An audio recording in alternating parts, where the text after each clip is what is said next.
warahmatullahi wabarakatuh. Di sini saya datang lagi untuk memberikan penyuluhan tentang kecemasan sekaligus ngasih cara untuk mengatasi kecemasan jika datang. Pertama-tama saya akan jelaskan apa itu kecemasan. Kecemasan adalah respon seseorang berupa rasa khawatir atau was-was dan tidak nyaman dalam menghadapi sesuatu hal tanpa objek yang jelas. Terus ada beberapa faktor penyebabnya, itu dari faktor biologis atau fisiologis berupa ancaman yang mengancam akan kebutuhan sehari-hari seperti kekurangan makanan, minuman, perlindungan, dan keamanan.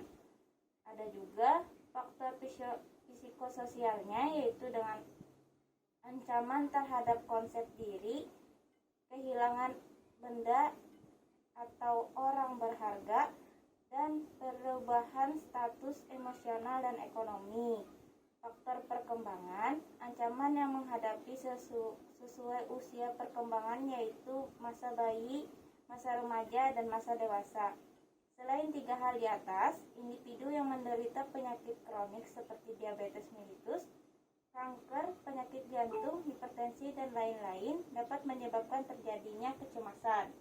Adapun gejalanya, gejala pasien dengan ansietas atau kecemasan adalah cemas, khawatir, firasat buruk, merasa takut, mudah tersinggung, pasien merasa tegang, tidak tenang, gelisah, dan mudah terkejut. Pasien mengatakan takut bila sendiri atau pada keramaian, dan banyak orang mengalami gangguan pola tidur dan disertai mimpi yang tidak mengenakan.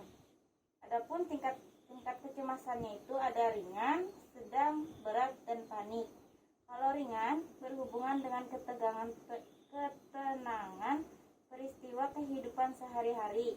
Kalau sedang, respon perilaku dan emosional seperti gerakan yang tersentak-sentak, meremas tangan, sulit tidur, dan perasaan tidak nyaman.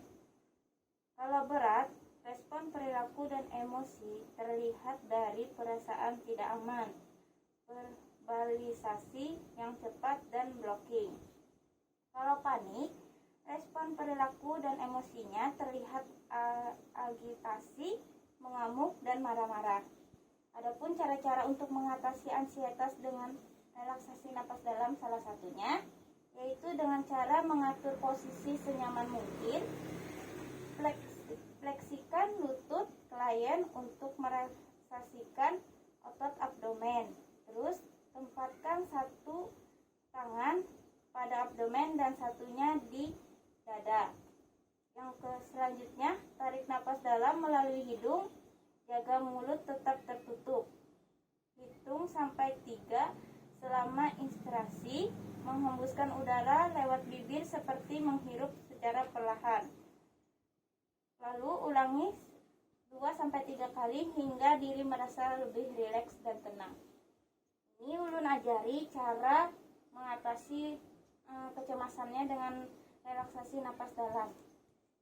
Yang pertama, tangannya angkat di dada, terus yang satunya angkat di perut. Tarik napas melalui hidung, terus hembuskan melalui mulut perlahan. Itu bisa dilakukan selama 2-3 kali. Coba dipraktekkan dulu. Satunya di sini, satunya di perut. Terus tarik napas, tahan 3, tahan dulu baru dihembuskan. Bisa diulangi. Kalau dari cara itu, apakah Ibu bisa mengerti dan apa ada yang ingin ditanyakan dari apa yang ulun jelaskan tadi?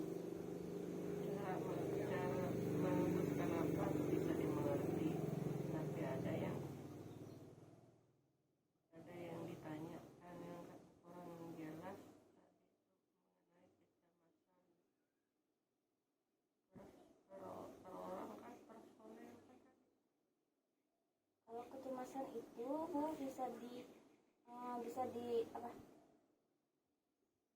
dirasakan oleh orang masing-masing diri. di personal. Iya, sedikit gitu. Nanti kalau cemasnya datang, bisa aja ibu lakukan relaksasi napas dalam ini, dilakukan 2-3 kali sampai cemasnya hilang atau berkurang. Kalau cemas berlebihan sampai tidak bisa tidur, bagaimana mengatasinya? Ya, ini bisa dilakukan dengan relaksasi napas dalam salah satunya. Oh, bisa juga. Ya, kalau sudah termasuk kalau yang nggak bisa tidur itu tadi kan masuk kecemasan sedang, bukan berat. Biasanya kalau berat dikasih obat sih. Oh, berarti masih sedang bisa diatasi dengan relaksasi lah. Iya. Ada yang ingin ditanyakan lagi? Jelas saja. Baiklah Bu, kalau ibunya bisa melakukan teknik relaksasi dan mengerti apa yang saya jelaskan tadi, terima kasih atas kerjasamanya. Sekian dan